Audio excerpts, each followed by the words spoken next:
sini kami akan mempresentasikan sejarah dan kebijakan Jepang di Indonesia. Jepang resmi terlibat Perang Dunia II itu setelah mengebom di Pearl Harbor, Hawaii, milik markas Angkatan Laut Amerika Serikat pada tanggal 8 Desember 1941. Jepang masuk ke Indonesia itu bertujuan untuk mengambil minyak bumi, timah, aluminium, dan kelengkapan perang lainnya untuk memenuhi kebutuhan perang Jepang sendiri. Pada tanggal 11 Januari 1942, Jepang tiba di Tarakan, Kalimantan Timur, dan Jepang mulai menguasai kota-kota di sekitar Kalimantan. Pada 4 Februari 1942, Jepang mulai menguasai kota lain selain di Kalimantan, contohnya seperti di Ambon. Pada 28 Februari 1942, Jepang tiba di Pulau Jawa, di Teluk Banten, Eretan Timur, Jawa Barat, dan Kragen, Jawa Tengah. Pada 8 Maret 1942, Belanda menyerah tanpa sebab ke Jepang dan Jepang mulai menguasai Indonesia. Belanda menyerah melalui perjanjian kapitulasi Kalijati. Kebijakan-kebijakan Jepang di Indonesia pada bidang ekonomi itu ada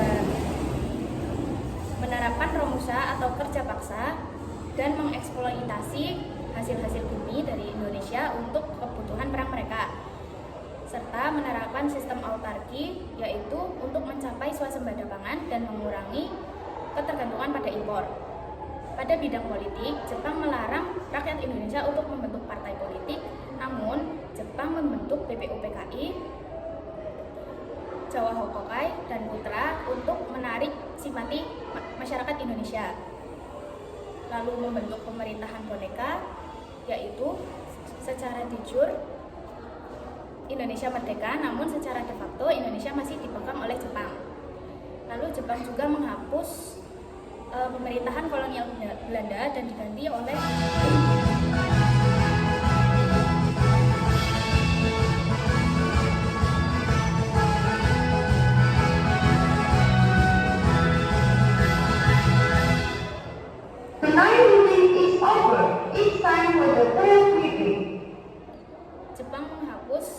pemerintahan kolonial Belanda dan diganti dengan kekuasaan militer Jepang. Dalam bidang militer, Jepang membuat organisasi semi militer dan militer seperti PETA, Heiho, Seinedan, dan Keibodan. Dalam bidang sosial, Jepang membuat propaganda di Indonesia untuk menarik simpati warga Indonesia untuk membantu Jepang dalam peperangan, dan mewajibkan rakyat Indonesia untuk melakukan seikere atau penghormatan ke arah Tokyo sebagai bentuk penghormatan kepada kekaisaran Jepang.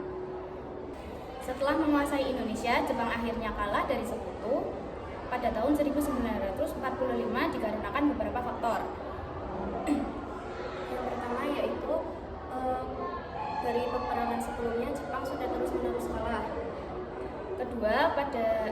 Kedua pada 6 sampai 9 Agustus 1945 kota Nagasaki dan Hiroshima dibom oleh sekutu. Terus ada blokade ekonomi dari sekutu, ada perlawanan dari Indonesia serta dukungan internasional untuk kemerdekaan Indonesia. Adapun dampak negatif dan positif dari pemerintahan Jepang di Indonesia, seperti bahasa Indonesia ditetapkan sebagai bahasa nasional dan mengantar pelajar.